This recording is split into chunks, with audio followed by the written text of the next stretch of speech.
الحمد للہ رب العالمین۔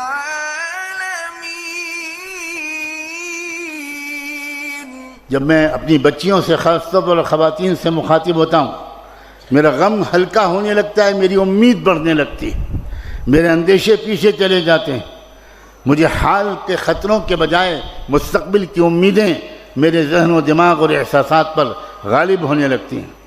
نئے سرے سے عزم کرو، ہم کس ماحول میں جی رہے ہیں، اس ماحول میں رہنے کے لیے عقل مندی کی ضرورت ہے، اس ماحول میں رہنے کے لیے سمجھداری کی ضرورت ہے، اس ماحول میں رہنے کے لیے عزم و حوصلے کی ضرورت ہے، اس ماحول میں رہنے کے لیے اسلام کی گہری سمجھ کے ساتھ اسلام سے عملی وابستگی کی ضرورت ہے۔ اسلام صرف کلمہ نماز کا نام نہیں ہے، اسلام صرف داڑھی کرتے پاجامے اور برقعے کا نام نہیں ہے، اسلام ایک مکمل سویلائزیشن ہے، ایک مکمل تہذیب ہے۔ شرافت اسلام کا جز، حیا اسلام کا جز۔ اللہ اکبر! یہ حیا اور حجاب ایک زیور ہے، زیور۔ میں ایک بار دلی سے امریکن ایئر ویز کی جہاز پہ سوار ہوا، سخت بیمار حالت میں تھا، بخار تھا مجھے بہت تیز۔ 3 بجے رات کو فلائٹ میں پہنچا، اس ارادے کے ساتھ کہ میں فوراً آرام کروں گا، لیکن اللہ کو کچھ اور منظور تھا۔ مجھے جو سیٹ ملی جہاز میں، اس میں بغل کی سیٹ پر ایک سردار جی، ایک سکھ بھائی جو فرینکفرٹ سے آ رہے تھے اسی فلائٹ سے، اور ان کے آس پاس کی سیٹیں خالی تھیں، تو وہ تو شاید خوب سو چکے ہوں گے، اور وہ ایک کمپنی کی تلاش میں تھے کہ کوئی آئے میرے پاس سیٹ پر بیٹھے گا تو میں اس سے باتیں کروں گا۔ تو وہ سردار جی جو تھے انہوں نے فوراً بات چیت چھیڑی راجنیتک حالات پر، تو میں نے ان سے موضوع گفتگو کو بدل کر اسلام پر گفتگو شروع کر دی، اس طرح کہ شاید وہ شروع میں فیل نہ کریں، لیکن تھوڑی دیر کے بعد انہوں نے لمبی لمبی جمائیاں لینی شروع کر دیں۔ اس کا مطلب یہ تھا کہ وہ بور ہو رہے ہیں اور he is not interested at all, یہ اسلام کے بارے میں سننا نہیں چاہتے۔ لیکن میں بھی بولے چلا گیا۔ مارکیٹنگ کرنے والے کو تو یہ سکھایا جاتا ہے، لیکن اللہ کو کیا منظور تھا؟ سامنے کی سیٹ پر ایئر ہوسٹس بیٹھی تھی، رات کا وقت تھا، کوئی سروس کا وقت نہیں تھا۔ اس نے پیسنجرز کو ویلکم کیا، اپنی اپنی سیٹ پر بٹھایا، جہاز ٹیک آف کر کے آیا تو وہ بھی بیٹھ گئی۔ جب اسلام پر میں سردار جی سے اپنے نیبر سے بات کر رہا تھا تو اس لڑکی نے، امریکن لڑکی نے پلٹ کر میری طرف دیکھا اور کہا کہ sir I think that you are talking about Islam. میں نے کہا ہاں، اسلام کے بارے میں ہم لوگ بات کر رہے ہیں۔ تو اس نے کہا can I participate in your conversation, میں بھی کچھ بات کر سکتی ہوں؟ میں نے کہا شیور، وائی ناٹ۔ تو اس نے کہا کہ میں اسلام کے بارے میں 1 سال سے غور کر رہی ہوں، اب غور کرو، سوچو اندر ہو کیا رہا ہے دنیا میں۔ میں کچھ پڑھ بھی رہی ہوں اسلام کے بارے میں، اور آئی لو، بہت سی چیزیں مجھے پسند ہیں، بٹ کچھ کویشچنس ہیں جو مجھے بے چین کرتے ہیں۔ تو میں آپ سے پوچھوں؟ میں نے کہا پوچھو۔ میں اس وقت اسٹوڈنٹ تھا اسلامک یونیورسٹی آف مدینہ میں، تو اس نے مجھ سے پردے کے بارے میں پڑھا۔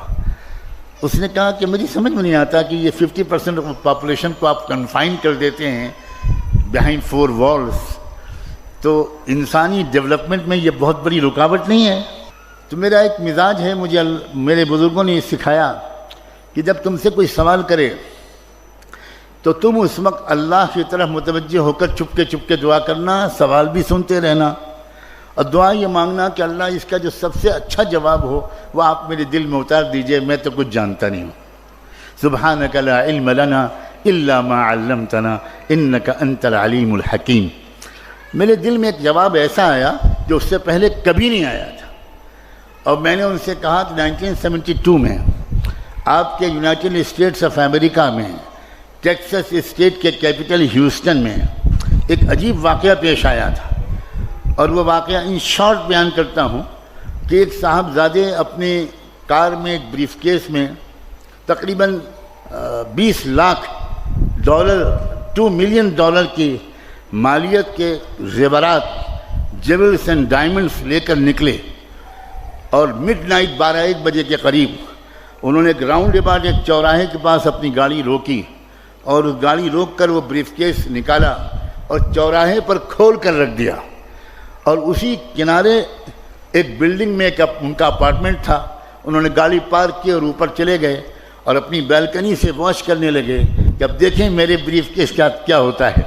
تھوڑی دیر کے بعد کوئی اور صاحب آئے، انہوں نے دیکھا، گاڑی روکی، ادھر ادھر دیکھا، کوئی نہیں ہے، بریف کیس کو دیکھا، سوچا کہ $20 لاکھ مجھے اس طرح مل رہے ہیں یا اپروکسیمیٹلی، انہوں نے جلدی سے بریف کیس اٹھایا اور گاڑی میں رکھی اور بھاگ گئے۔ اس نے نمبر نوٹ کر لیا مالک نے اور پولیس کو انفارم کیا، اور اگلے چوراہے پر پولیس نے ان کو ریڈ ہینڈڈ پکڑ لیا، کیس چلا۔ امریکن ٹیکسس ہائی کورٹ نے جو فیصلہ کیا، میں نے اس امریکن ایئر ہوسٹس کو وہ ججمنٹ کا خلاصہ سنایا کہ میں نے ریڈرز ڈائجسٹ میں وہ قصہ پڑھا تھا۔ ہائی کورٹ کا فیصلہ یہ تھا کہ اصل کرمنل وہ نہیں ہے جس نے چوراہے پر سے بریف کیس کو اٹھایا ہے، اصل کرمنل وہ ہے جس نے پروٹیکٹڈ پراپرٹی کو اوپن کر کے چوراہے پر رکھ دیا۔ یہ آپ کے ہائی کورٹ کا ججمنٹ ہے۔ تو وہ تھوڑی دیر کے لیے پزلڈ ہو گئی۔ میں نے کہا کہ آپ سمجھیے کہ یہ آپ کے سوال کا جواب ہے، تو کہنے لگی کہ can you please explain it a little further. میں نے کہا سیدھا بات ہے، اسلام کے نزدیک ہر فیمیل، ہر لڑکی اور ہر عورت بلینس آف ڈالرز کی قیمت کی ڈائمنڈ جیول ہے۔ It should be protected. It should be protected. اب اگر کوئی لڑکی، کوئی عورت وہ اپنے آپ کو اوپن کر کے پیش کرتی ہے تو امریکن کوڈ کے مطابق جو لڑکا ٹیس کرتا ہے، جو لڑکا سیٹی بجاتا ہے، وہ مجرم نہیں ہے، مجرم وہ لڑکی ہے جس نے انوائٹ کیا ہے کہ آؤ غنڈو، آؤ سماج کے خراب لوگوں، مجھ پر بری نظر ڈالو۔ میری پردہ نشین باحیا اور باحجاب بچیوں، جانتی ہو ایک اسلام کے قانون کی تشریح کا کیا جادوئی اثر ہوا؟ شی واز ان ٹیئرز، رونے لگی وہ، اور وہ کہنے لگی کہ اب کراچی ایئرپورٹ آ رہا ہے، میں تو اب آپ تو اتر جائیں گے، آپ کو یہاں سے فلائٹ چینج کرنی ہے، اب میرے پاس تو 4-5 سوال اور بھی ہیں، آپ کے اس سوال نے تو مجھے مسمرائز کر دیا، آپ کے جواب نے، میں بالکل مطمئن ہوں کہ پردے کے بارے میں، but what about my other questions? میں نے کہا دیکھو میں ایک اسٹوڈنٹ ہوں، میرے پاس اپنا کوئی فون بھی نہیں ہے، میں ہاسٹل کے چیف وارڈن کے آفس کا نمبر دیتا ہوں، آپ مہینے میں 1-2 بار مجھے کال کرنا، اگر میں مل سکوں گا تو ملوں گا، جواب دوں گا۔ اور اگلے 7 مہینے تک وہ مجھے ہر مہینے 1-2 سوال کرتی رہی، اور میں اپنی علم کے مطابق جواب دینے کی کوشش کرتا رہا، اور چونکہ میں مدینے میں تھا تو جواب دینے سے زیادہ میں مسجد نبوی میں اس کے لیے ہدایت کی دعا کرتا تھا۔ 27ویں رمضان کی تاریخی رات تھی، وہاں رات تھی اور مدینے میں دن تھا، جمعے کا دن تھا۔ اس نے مجھے فون کیا، اس نے کہا مولانا میں نے اس وقت کوئی سوال کرنے کے لیے فون نہیں کیا ہے، I want to give you a very happy news right now۔ میں شکاگو کی اسلامک سینٹر میں بیٹھی ہوں اور میں نے ابھی محمد مصطفیٰ کا دامن تھاما ہے۔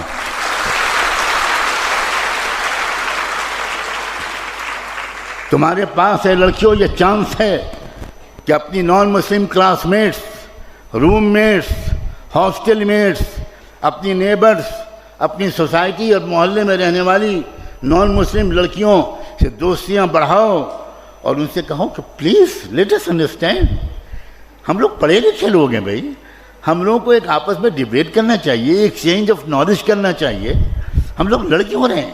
وی آر سویلائزڈ پیپل۔ آئیے ہم لوگ بات کریں، آپ سمجھیے ہمارے حجاب کو، آپ سمجھیے ہمارے پردے کو۔ میں اس گھر میں رہتا ہوں، یہاں میری بیٹی بھی موجود ہے، میری بہو بھی موجود ہے، وہ پورا گھر نان مسلم سوسائٹی کا ہے، 99% لیبرز ہندو ہیں اور اپر کاسٹ کے ہیں، اور میں اپنی بیٹی اور بہو کے سامنے یہ بات کہہ رہا ہوں کہ وہاں کی پڑوس کی ہماری نان مسلم لڑکیاں، براہمن گھرانوں کی لڑکیاں، وہ ان بچیوں سے آتی ہیں اور کہتی ہیں ہمارے سر پہ اسکارف باندھ دیجئے، آپ لوگ بڑی سندر لگتی ہیں۔ یہ سندرتا محمد مصطفیٰ کی سنت کی ہے، یہ خوبصورتی ملت ابراہیمی اور شریعت محمدی کا حسن ہے، اور اس سے تمہارے دلوں کو سکون رہے گا، اس سے تمہارے دامن پاکیزہ رہیں گے، اس سے تمہارے خیالات منتشر نہیں ہوں گے۔ علم و ادب سکھلائیں گے، دین خدا پھیلائیں